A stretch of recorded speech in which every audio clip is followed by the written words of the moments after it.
friends, welcome back to my channel. Welcome back to a fresh new blog. দিন চলে গেছিলাম বন্ধুদের সঙ্গে ঠাকুর দেখতে।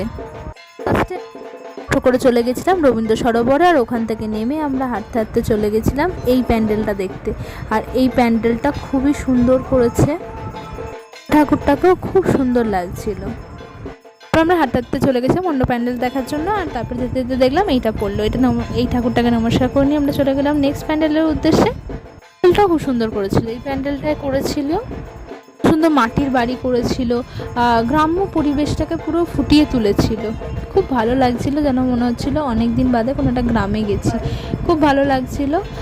আর ঠাকুরটাও খুব সুন্দর, অন্য রকম হয়েছিল ঠাকুরটা। এই প্যান্ডেল থেকে বেরিয়ে চলে গেছিলাম চেতলা অগ্রণী ঠাকুর দেখতে। আমি তার আগের দিনও গেছিলাম রাত্রেবেলা, কিন্তু রাত্রেবেলা এত ভিড় ছিল যে আমি ঢুকতেই পারিনি।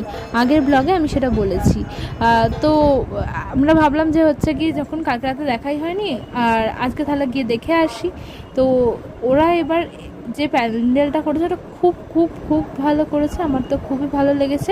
হ্যাঁ, জানি রাত্রেবেলা গেলে আরও অনেক লাইট আমরা দেখতে পেতাম, যেটা আরতি হচ্ছিল রাত্রেবেলা সেটাও দেখতে পেতাম, কিন্তু যেটা আমরা দিনের বেলাতে দেখতে পাইনি। কিন্তু দিনের বেলাতেও খুব ভালো লেগেছে।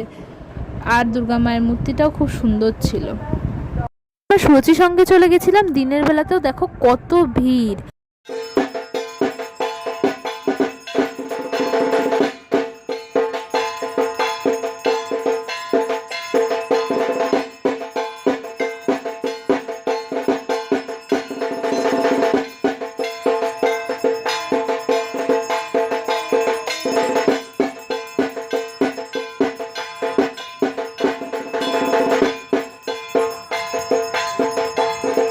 বাড়ি চলে এলাম। সো যদি ভিডিওটা ভালো লেগে থাকে please like, comment, share and subscribe.